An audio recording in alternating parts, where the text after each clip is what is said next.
Welcome back. پاک بحریہ کے زیر اہتمام نویں کثیر القومی بحری مشق امن کا PNS ڈاک یارڈ میں آغاز ہو گیا۔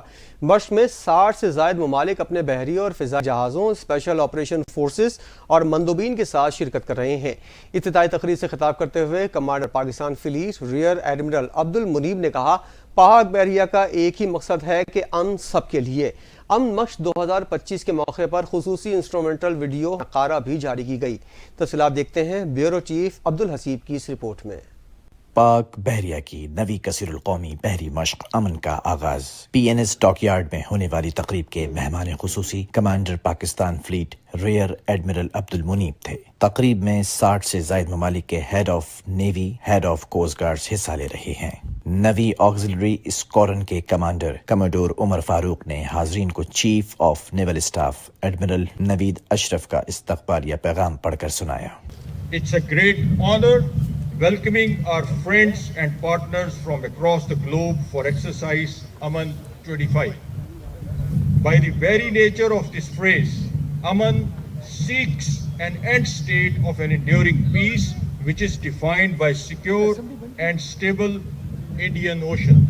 مشق میں شریک ممالک کے پرچم کے عین درمیان پاکستان کا سبز ہلالی پرچم لہرایا گیا۔ Commander Pakistan fleet rear admiral Abdul Muneeb نے کہا کہ امن مشق دنیا بھر کے ممالک کو خطرات اور چیلنجز سے نمٹنے کے لیے مل کر کام کرنے کی دعوت دیتی ہے۔ امن مشق کے موقع پر خصوصی انسٹرومنٹل ویڈیو نقارہ بھی جاری کیا گیا۔ پاک بحریہ امن مشق کے ساتھ پہلی بار امن ڈائیلاگ کا بھی آغاز کر رہی ہے، جس سے عالمی بحری قیادت کو سمندری مسائل پر تبادلہ خیال کرنے کا بہترین موقع ملے گا۔ کیمرہ مین شامی راجپوت کے ساتھ bureau chief Abdulhasib, NTN news, Karachi.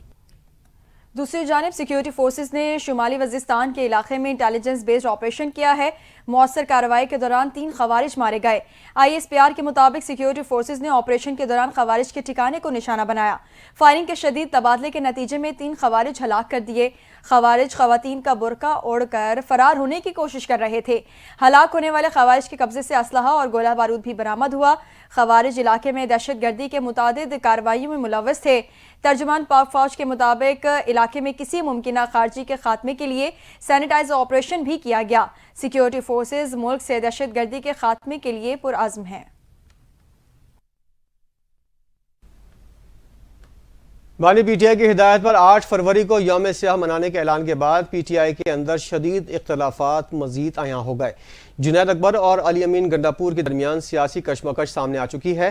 دونوں اپنے حلقوں میں سیاسی طاقت کا مظاہرہ کرنا چاہتے ہیں۔ تفصیل اس رپورٹ میں۔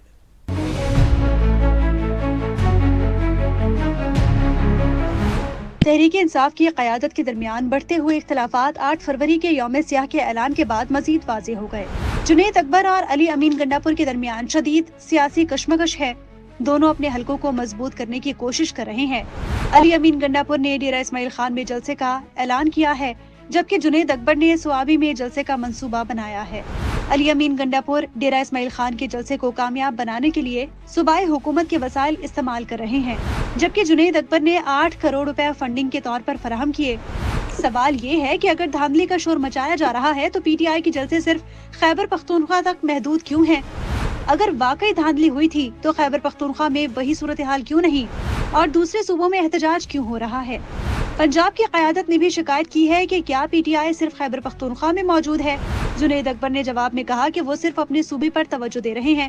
عوام کی بڑھتی ہوئی عدم دلچسپی کے باعث 8 فروری کے جلسے صرف خیبر پختونخوا تک محدود کر دیے گئے ہیں تاکہ سرکاری وسائل کا استعمال کر کے جلسے میں بڑی تعداد دکھائی جا سکے۔ عوام کو اب اندازہ ہو چکا ہے کہ PTI قیادت اپنی ناکامیوں کو چھپانے کے لیے دنگا فساد کرتی ہے اور پھر خود فرار ہو جاتی ہے۔ گزشتہ دنگوں اور احتجاج میں گرفتار افراد ابھی تک عدالتوں کے چکر کاٹ رہے ہیں، جبکہ قیادت اپنی زندگی گزار رہی ہے۔ ان حالات کے پیش نظر عوام یہ سوال کر رہی ہے کہ اگر 8 فروری 2024 کے انتخابات میں دھاندلی ہوئی تو پھر خیبر پختونخوا میں PTI کی حکومت کیسے بنی؟ کیا یہ انتخاب سرکاری وسائل کے بے دریغ استعمال سے جیتا گیا؟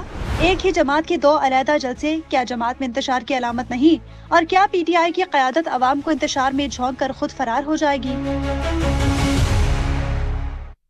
حکومت نے ایک بار پھر PTI کو مذاکرات کی پیشکش کر دی ہے۔ اس حوالے سے اسپیکر قومی اسمبلی ایاز صادق نے پاکستان تحریک انصاف کو کیا پیشکش کی، جانتے ہیں اس رپورٹ میں۔